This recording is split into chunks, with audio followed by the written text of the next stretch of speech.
6 and now 11. Is zeker wegen them. 良い一日を。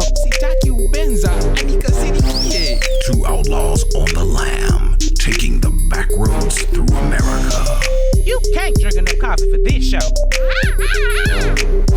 And now it's time for Monday Madness with the Moped Outlaws, Greg and Marc. Hello and welcome to a special edition of the Moped Outlaws, which you may or may not hear. So if you're hearing this, you're hearing this. If you're not, it's sitting in a digital archive somewhere wishing for an audience. Yeah. So this is being recorded on September 12th in 2025. And this week, a gentleman by the name of Charlie Kirk was assassinated in a public venue. And then there was, of course, a lot of sadness and tragedy about that. But there was a very real uptick in what I would call conservative or MAGA circles vilifying Democrats and the left and various forms of declarations of war. We're coming for you was something I read a lot, and this is it. We've been tolerant long enough. And then the president of the United States was asked this morning, he was asked, given all of this difficult back and forth and division in our country, what can you do to, bring the country together? And he said, I'm probably going to catch flack for this, but and people will get mad, but I don't think it's possible, basically, is what he said. And, the radical left is very different from the radical right, because the radical right is just trying to do X, Y, and Z, and they're justified. But the radical left is all X, Y, and Z, and they're horrible people. And it's really clear that he's not trying to unite the country. He's actually actively dividing the country and fomenting this sort of civil war piece. So if you're listening to this now, it'd be a really good time to pause the show and just go listen to Guns N' Roses songs. We don't need no civil war. Now, if you did that, welcome back. Well, but what's funny about that? Like, I'm listening to that. Funny about what? About that song. Okay. There's that element, like you and I, what's also come up a lot the past couple of weeks, this element of showmanship, in the sense that you say something with bright lights and butterflies, and then beneath, behind the curtain is chaos and madness. So especially Axl Rose, and, who knows the real inner workings, but Guns N' Roses were not a healthy relationship example when that was recorded and released. What does that have to do with the sentiment of the song? It's that element. It just reminded me. It's the element of, forked tongue, saying one thing out of one side of your mouth and saying the exact opposite from the other side of the mouth. And part of the power, I think, of words is when they're grounded and rooted and lived. Okay. Can you bring that in tighter on the theme? We don't need no civil war, which is why I said that's a great song to listen to right now. Bring it home. I'm respecting the irony of that example. The irony is, yes, here's this song it's beautifully put together with some real recordings from, at the time we had answering machines, and the lyrics, and, it's a great song. And the sentiment, as you say, is beautiful. Like, why are we fighting with each other? And it was created by a band that was fighting the fuck out of each other. Got it. So I get it. That's the irony that you're pointing out, is that the time that they were doing that music, they were having their own internal civil war. In a big way, not just a minor. Right. So much so that they couldn't be together for what, 2 decades? Right. That's right. Yeah. Yeah. And it was only being broke as fuck that made them come back together. I don't know if that's real. But bringing it back to the assassination of Charlie Hicks, and I was thinking about Charlie Kirk. Kirk, sorry, this morning. Because also I've seen a lot of people kind of saying, you got your just desserts. You know, you kept poking the rattlesnake and it turned around and bit you. And everyone loves lauding his quote about the Second Amendment and how, Not everyone. No. well, okay, So you're my right. request is that you actually talk about yourself right now instead of trying to Well, I don't know that put it I'm behind doing the it. veil of the wide array. No, because I've we're seen talking all about of it. you. I've seen all of it. I've seen the left and the right, and they're both fucking pissing me off right now and making me feel sad. You ask me why I'm feeling sad. It's because I see all this division and everybody justifying their position. So I prefer, rather than you generalize about that particular thread you were going down, like, own it. Is that something you believe Charlie Kirk deserved because of what he said? Because I don't.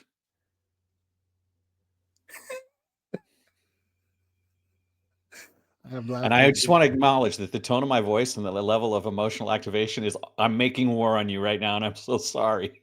It's okay. We are brothers in arms, But whether we're pointing at each other or side by side. The reason, like, why I paused to really consider that is part of my contemplation this morning was thinking about when Malcolm X and Martin Luther King Jr. were assassinated, and um, and just I wasn't conscious at the time of their assassination, so I really don't have a feeling of what the social environment was after the fact. What I was contemplating is both those men were really working for togetherness and peace and equity and all these things from the heart. And from what little I know of Charlie, he was a person that thrived on creating disharmony. That was his media platform, is incendiary, is that the right word? Conversations. So no, I don't think it was warranted or just. It shouldn't have happened. You just left 2 daughters and a wife without this person in their life, besides all the other elements involved. I guess what I was wondering this morning is there an element of, like, you reap what you sow?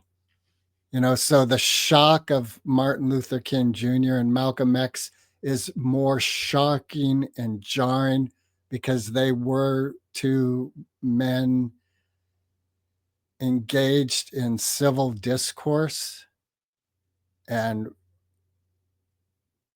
harmony. Okay, And I don't. so what you're putting forth has a premise that, if I'm not misinterpreting it, I would consider inaccurate.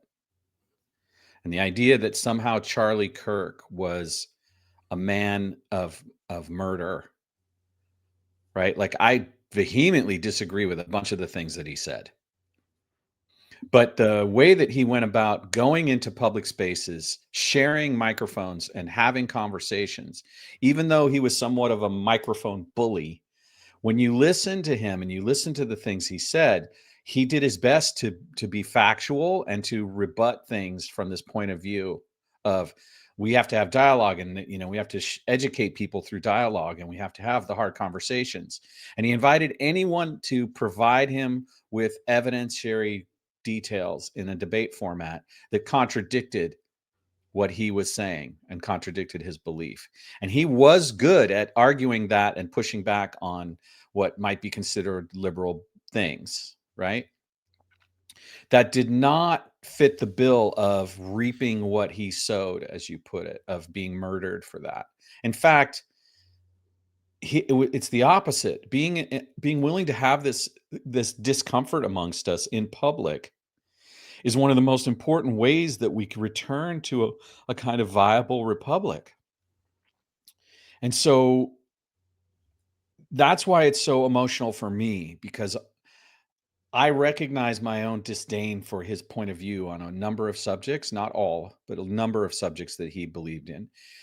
And the idea that he was murdered for those, and then the people who love him and who think he was absolutely correct in his belief systems are now motivated to return the favor, so to speak, on the other folks like that are more on the liberal side of things, makes me weep for our country and weep for this idea of having dialogue.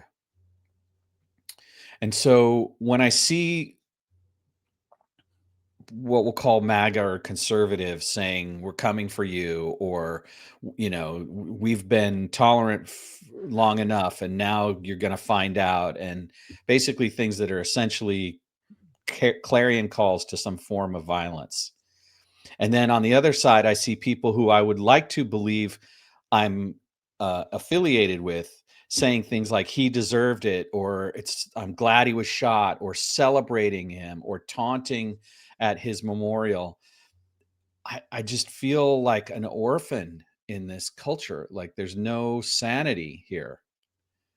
And it hurts. Like I can literally feel it in the pit of my stomach right now, and tears behind my eyes. I'm weeping for this country and what we're going through right now. And it doesn't have to be that way. And when Donald J. Trump gets on television in this context and decides he's going to double down on the idea that the left is somehow terrorizing the country and deserves to be, punished, right? And he's sending the military in. It triggers this sense that we're headed for war with each other. And I don't think it's worth it. I don't think the idea of us fighting each other is the right solution. There's nobody that I really want to kill over this. I could if I wanted to, I could get activated and decide I'm going to take this side and we're going to battle, and yeah. But I wasn't raised that way. I wasn't, and Malcolm X was not a peacemaker. He was a radical revolutionary. Well, he was a radical. And then later, he became a little bit more soft in the way that he was saying things. So I think he was always a peacemaker. And at the time he was killed, he had come back from Mecca and was telling people, hey, we are all one. I was just hanging out with brothers and sisters of all cultures and races. And guess what? Yeah, I know what I said 2 years ago. I've learned something new. And I think that learning came because he was a peacemaker all along. I see your point. I think your point's valid. And there's a lot to be said about radical religious right Christian right fundamentalists who are out for blood against Muslims and out for blood against people, people that they're afraid of or they think are destroying, quote unquote, America, right? And then when we look at the history of the Crusades and the history of Manifest Destiny in the Northern Hemisphere of America, we see this other Christian justification for genocide. And it just feels more and more like something, I think this was mentioned in some science fiction novel, the term the war of all against all. And even my own father's work, one of the things he says about Jesus is Jesus came with the sword. He said, my father comes with the sword, right? To divide us. It's No, he like, said, I came with the sword. right. And I don't think it was to divide. I think he's saying, like, Well, what else we, do you use the sword for? It splits things, right? You cut with that. well, it destroys, it cuts. Yeah. But yeah. I guess I'm thinking of divide in the context of, like we were just talking about with our country and our current president, and how you're sharing that what you've just witnessed this morning at a time when a calling in and bringing the country together would be really appropriate for a leader. We have a leader who, as you say, is doubling down the divisiveness. Yeah. And he used very interesting points to justify it. The main point he makes is that we had all kinds of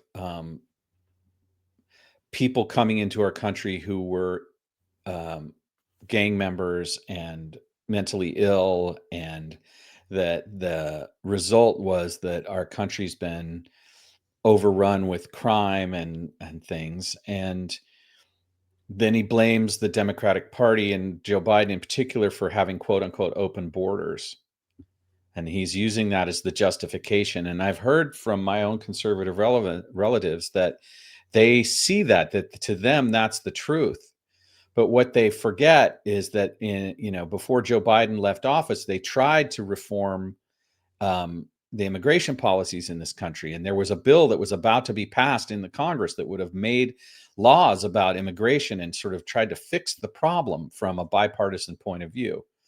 And what Trump did was he called down to the Hill and he said, don't pass this bill. My sense of the motivation for that is he wanted this to be continued to be a lever that he could use to divide us and to make this more and more of a conflict-based approach, this strong man ruling approach. And there's a lot of masculine, like when we were talking with Ken Blackman about the return of the toxic patriarchy or whatever, I forget the term he used, but there's a lot of guys that think that's the answer, right? And that's what we got to do. We've just got to get tough on crime, and we got to, right? And on a certain level, I think there's some reality to that. Like there is like a reason to have police who can handle violence and subdue it in the moment. But I don't see this isn't de-escalation. This is escalation that's going on in our culture right now. And it can only lead to bloodshed. And I pray that Charlie Kirk is not the first shot in a new civil war in America. Well, I pray alongside you. Speaking of a police force that is capable of taking on a riot scene, I believe there is an element very prevalent in our country of violence as the first act. And when that senator, I forget exactly what he was doing even, but he was arrested. Do you remember he was protesting maybe it was a state senator, and he was protesting the immigration and ICE things. This is sort of at the beginning, and he was arrested. It was big news. Anyway, the point. I think I know who you mean. He went to protest at a town hall meeting. Right. And then he was basically not obeying the decorum of the meeting. He was being disruptive and speaking over people. And so then he was arrested and subdued as a result of that. Right. Yeah. Now, my point is, when I saw the video of him being arrested, he was very compliant. He was willingly being arrested. He said, all right, I'm here. And they were pushing him down. They were fucking him up. As he was saying to him, I'm okay. I'm not resisting. Arrest me. I know what I did, and I accept the consequences. And they still were brutal in their actions of arresting him. And I juxtapose that with, you've heard me say this story, I believe, when I was in Amsterdam at that pop festival, and this guy out of his head with a little 10-year-old girl made a little fire towards the back of the crowd, and the police came up and told him to put out the fire, and he was giving them shit, but he, they just stood there really calmly until he put it out, and then they walked away. And as they're walking away, he's flipping them off and yelling at them, and they just kept walking. And at the time, and this is decades ago, I was thinking, gosh, in the United States, they would have turned around and beat the fuck out of that guy. And that juxtaposition of violence first, that is just, I think, predominant in our public services. You mean our police forces?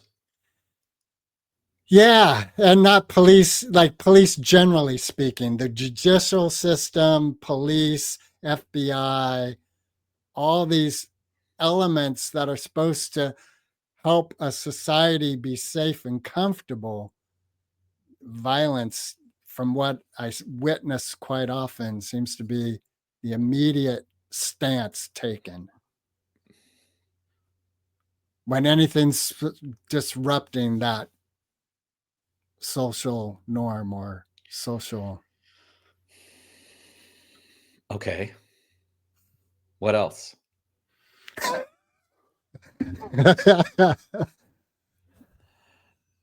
What you're saying is that's our love language. Right. That violence is our love language in this culture. Just look at the NFL, right? Hockey, boxing, MMA fighting is like growing. Wrestling is growing. Action movies. What is it? It's guns and things crashing and blowing up, right? Now, I know from talking with you that you do have a respect for the warrior's path.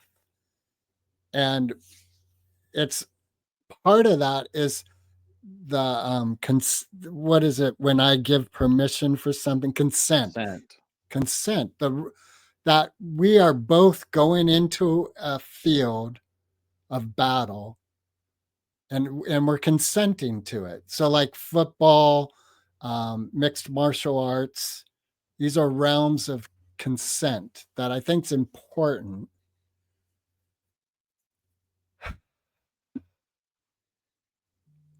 I don't know. Now I'm just at the edge of a cliff without anywhere to go.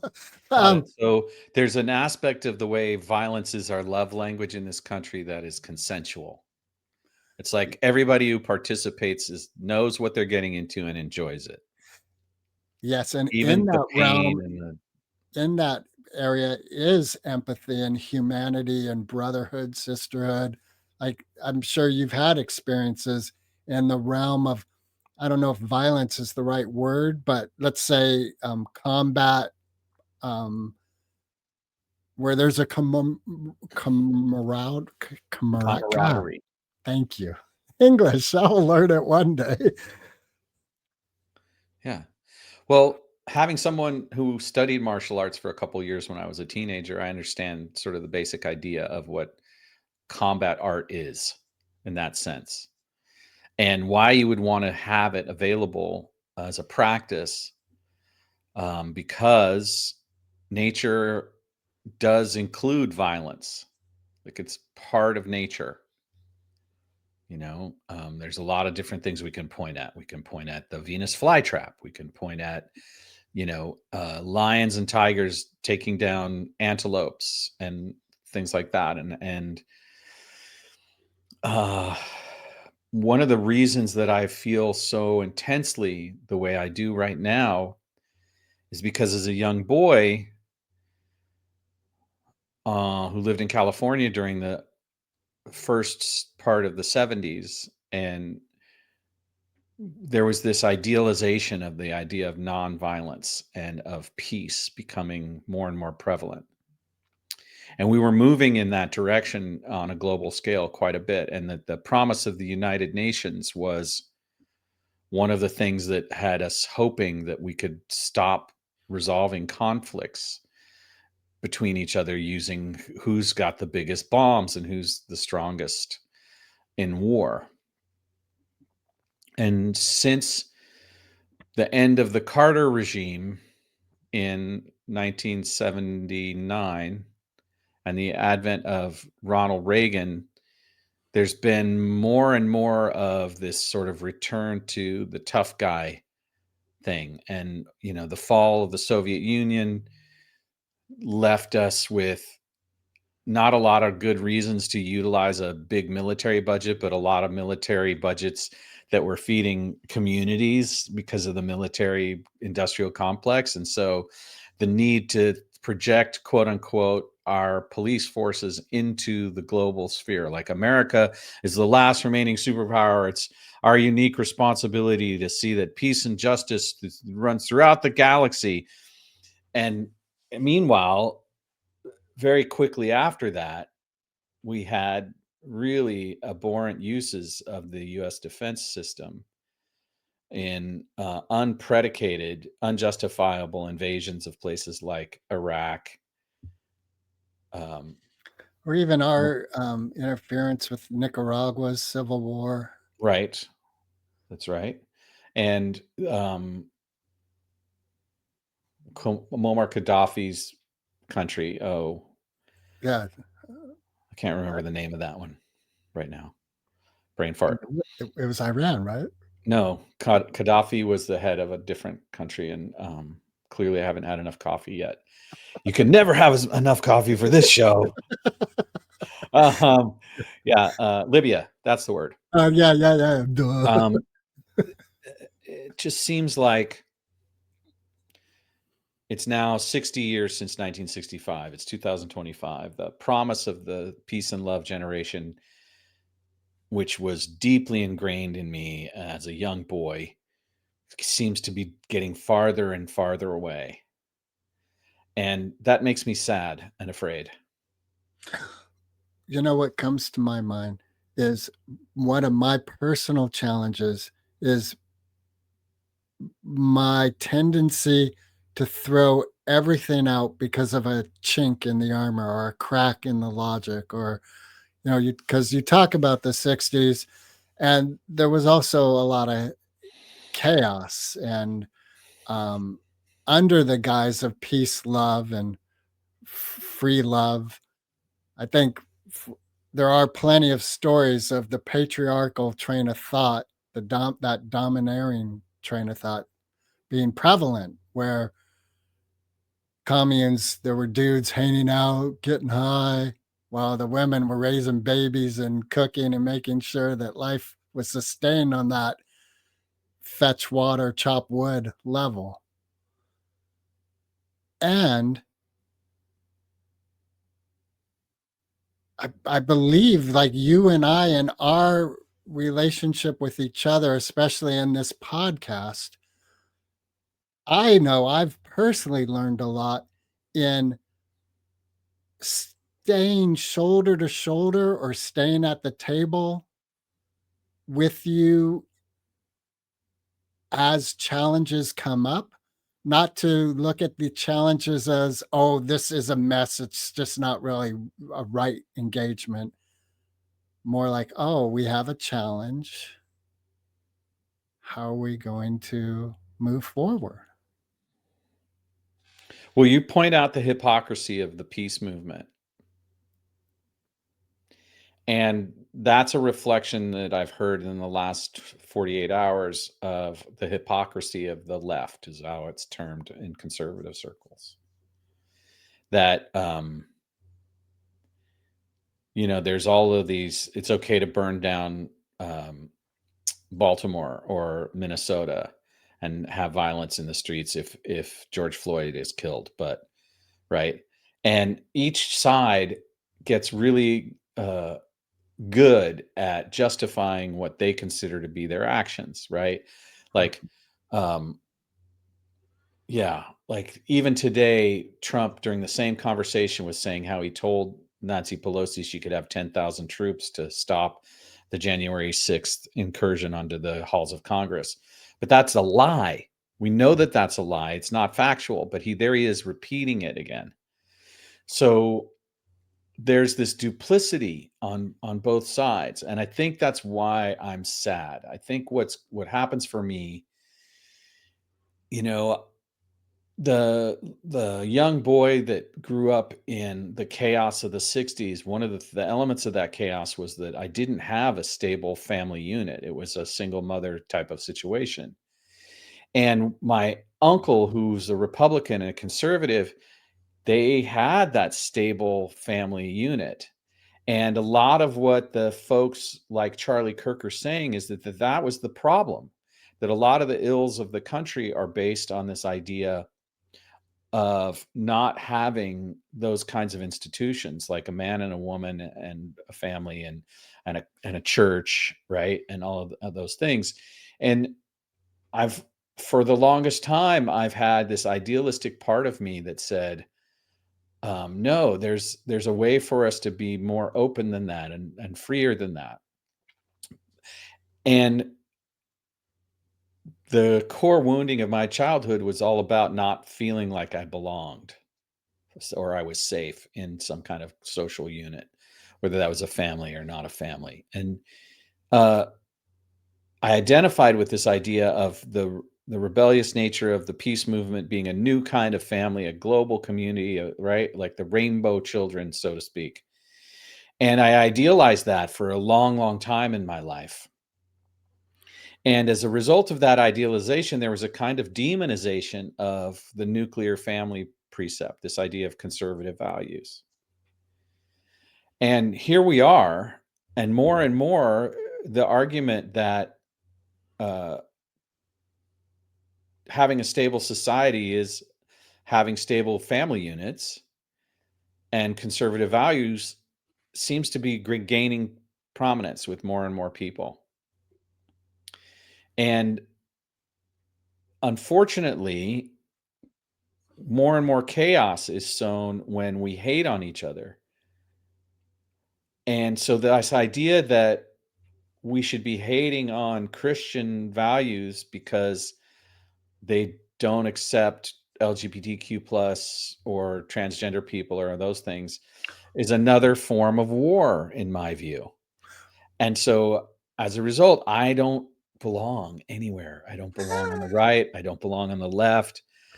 You belong I'm out here on here the moped, Mark. I'm out here on a moped trying to find my way through this world. And I'm scared for us. Well, just as earlier this conversation, you said I was generalizing. I think a generalization I hear often is these are Christian values, and they aren't.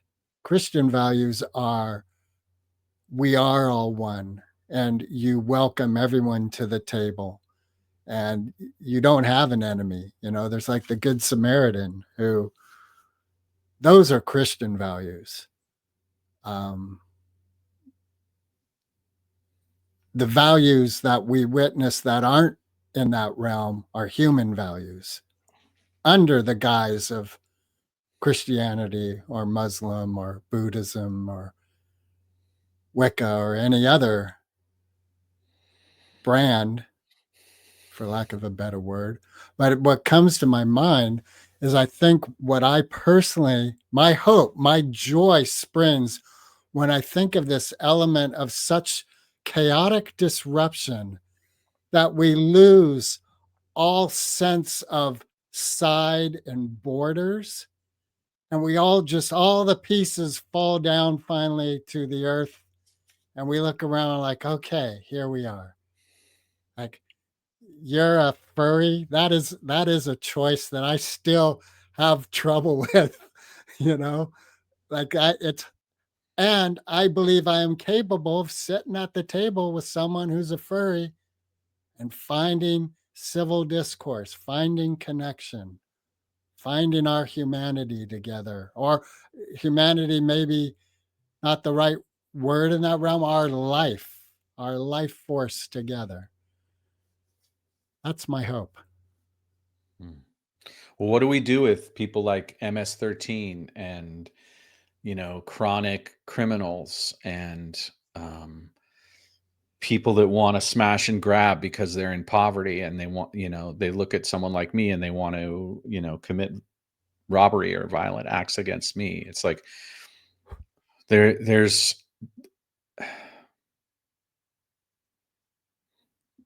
Well, I would say there's not sufficient resources being applied to the healing. Mhm. It's all about control and policing and violence as the answer to these issues right now. And honestly, when I walk down the street in dangerous parts of San Francisco, that's where my tendencies are too.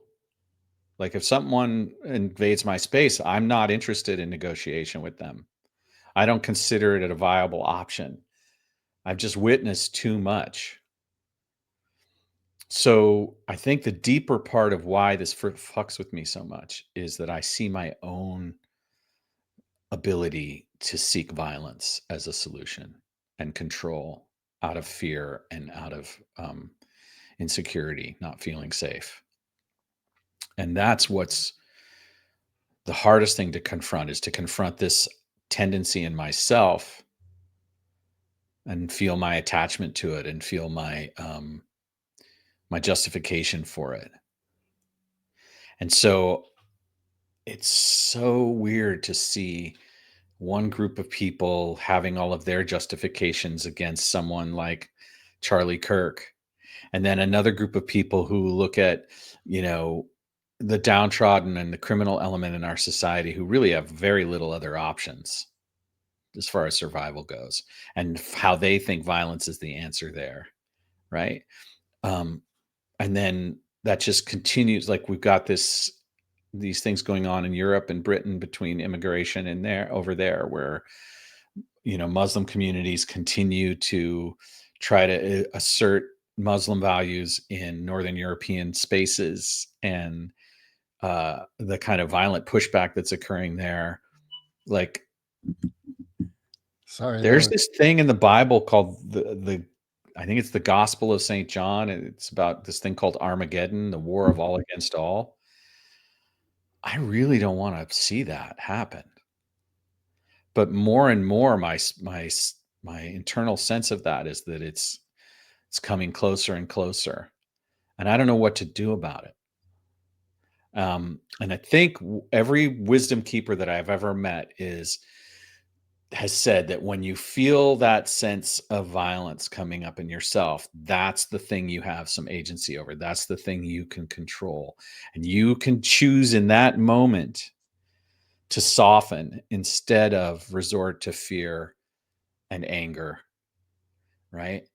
And I have an actual experience of this. I was at a club with my girlfriend early in our dating life, and we were dancing on the dance floor and having a really good time. And there was a big guy behind us, a man who kept like bumping into us and was drunk and kind of being obnoxious. And I tried to get him to give us some space by pushing back a little bit but that just encouraged him. He just got more and more into it.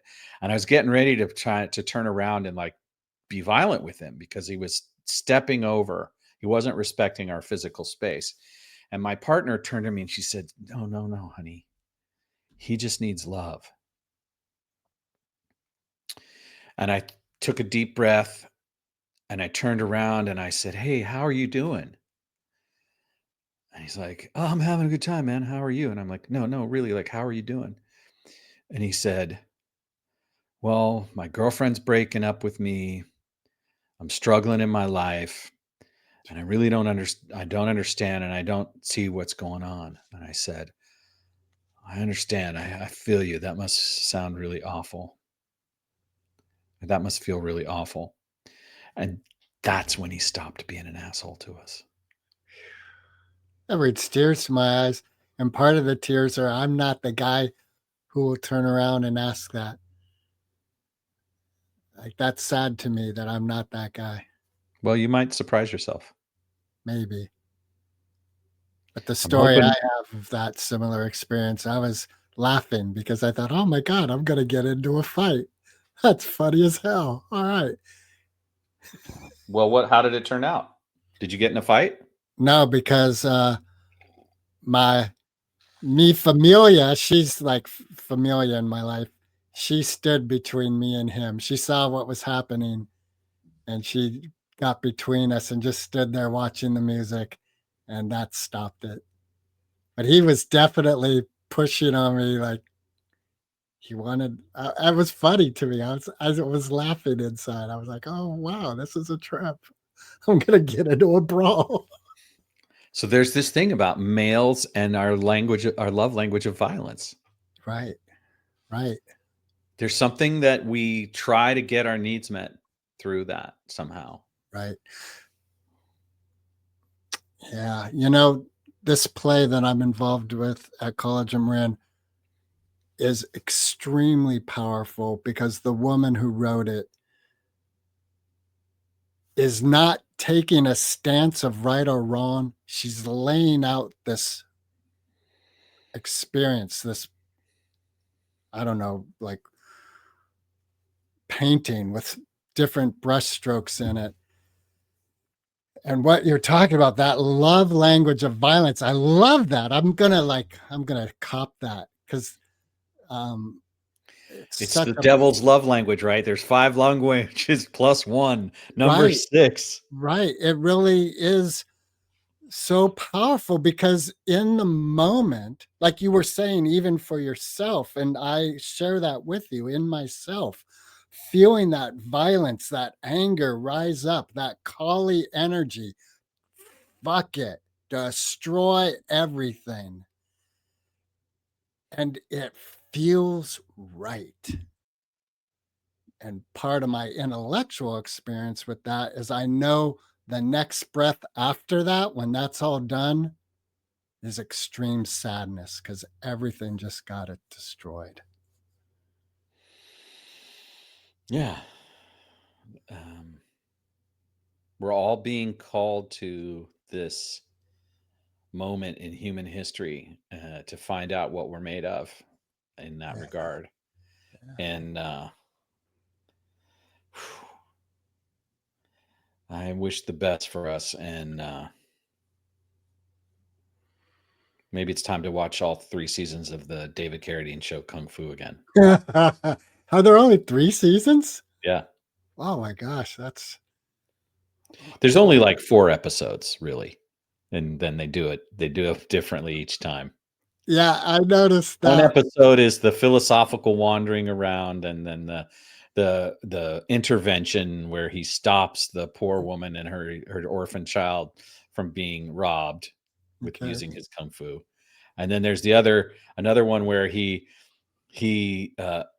is just wants to work, and there's somebody always poking his buttons, and he avoids and avoids and avoids until finally they take him out and they attack him, and then he kills somebody and he has to leave town again, so he can't actually enjoy work anymore. He has to get back on the road, right?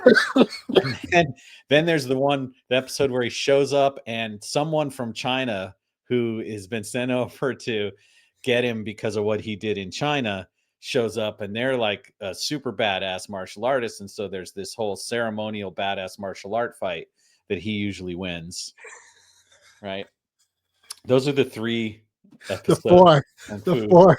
That's Well, I don't very remember the 4th one anymore. No, you just said all 4. No, I just said 3. No, you said the philosophical wandering around, Yeah. the rescuing the lone mother and her child, the I just want to work, but my coworkers are pestering me, and then the Chinese person shows up to get revenge for what he did in China. So there's all Okay. 4. Good thing you can count. I was tracking with you. Anyway, each time along the way, he tries to meditate his way around it. He tries to not be part of the violence. And it's only when he's forced into it, when there's no other way, does he use violence. And then when he does use violence, he uses it to the most precise degree and effective degree possible.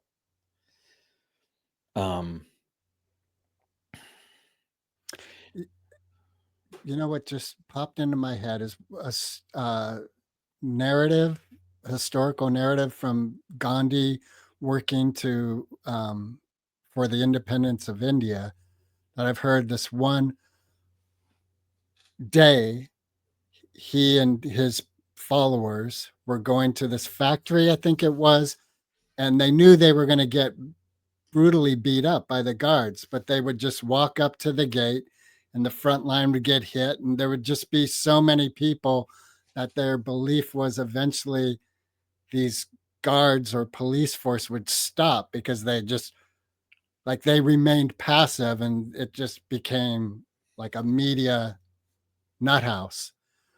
And I think about that guy who got bloodied and conked on the head, like he was willing to make that choice knowing that that was happen. Which guy? Well, that's what I'm saying is he's unknown. We only know that the masses went forward. Oh, I see. So the people that are willing to just be conked on the head and not have any, gain. There's no notoriety. There's no, country celebrating you the way they celebrate Gandhi. Like these unnamed not silent, but these unrecognized spirits who help peace forward. Help peace grow. I don't know if forward's the right word. Forward charge. Who, through passive nonviolent resistance, slow the tide of violence. Right. And hopefully maybe heal it. Yeah, well,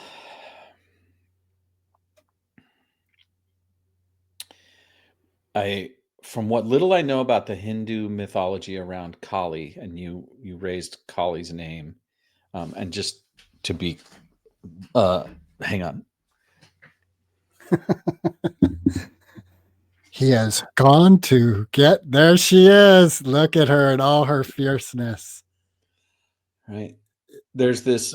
That's funny. It For looks those like of you who are listening, I'm holding up a picture of a Hindu deity that is multi-armed with millions of weapons and skulls hanging from their waistband. You can really see the skulls here. Yep. And then she's standing on top of her, right? Yeah, who she's usually slaughtered. She's often holding the bloody head of, I forget if it was her. The moment that you're speaking of, when all of that violent energy has been dissipated, there's this moment of stillness afterwards. Mm-hmm. I think I've mentioned this before, but I learned from a Hindu practitioner that Kali's also thought of as the most, oh gosh darn it, what's when you really care for someone begins with passionate? Not passionate, compassionate, the most, of the deities. She loves you so much, she'll kill you. Well, that's like part of her destruction comes from that. That's funny. I was just thinking of the Nick Lowe song yesterday. You got to be cruel to be kind. There's all these paradoxes around us. Right. But ultimately, I think it's our individual choice of action. And as we feel our own tides rise and fall, there's that famous Native American story of the two wolves. Which wolf are we going to feed? Yeah. Just to elaborate a little bit on what that is, the idea is there's the wolf that's bad and the wolf that's good. And which one's going to win in the conflict, right? Right. And the typical answer is, well, it depends on which one you feed. Mm-hmm. But there's a secondary piece, which is that the one you don't feed gets more desperate. Hmm. So one might think, well, if you feed the good one, then you're safe, right? Because you're allowing the good one to be nourished.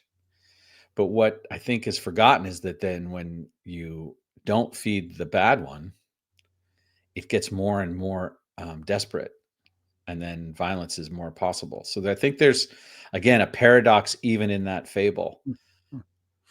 Well, so this story has come up 3 times now in this conversation, and I'm finally voicing it. I love The Sneetches by Dr. Seuss.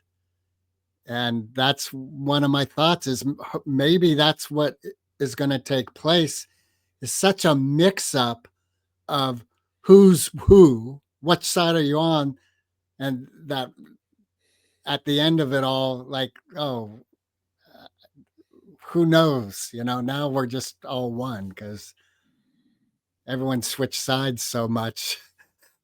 The pendulum swung so back and forth so quickly in such a short amount of time that now we're like, oh, okay, we're all one. Well, I certainly feel better now that I've spoken to you about it and had a chance to air my thoughts and my feelings about it. And, you know, if we're listening to people who are trying to rile us up and get us to be in conflict with each other, then that's definitely going to have some impact. So, I don't want to say ignore the situation or be passive, but I'm saying maybe I don't need to know everything Donald Trump says on the morning news. Amen to that. Holy baboli. And I'm going to be honest, like, I really disagreed a lot with what Charlie Kirk said when I saw his social media posts and the things that he debated with people. But I appreciated that he was someone who wanted to actually engage in dialogue with people. And I don't ascribe the motivations to it. I'm not going to try to say because he thought this would happen or that. There was something comforting about seeing a man of his points of view create a situation where the basic idea was, let's sit down and have a question and answer with each other. And even though he tended to dominate the conversation and want to win the argument all the time, there was something about that I think is a big loss to humanity. And so it saddens me to know that he was murdered.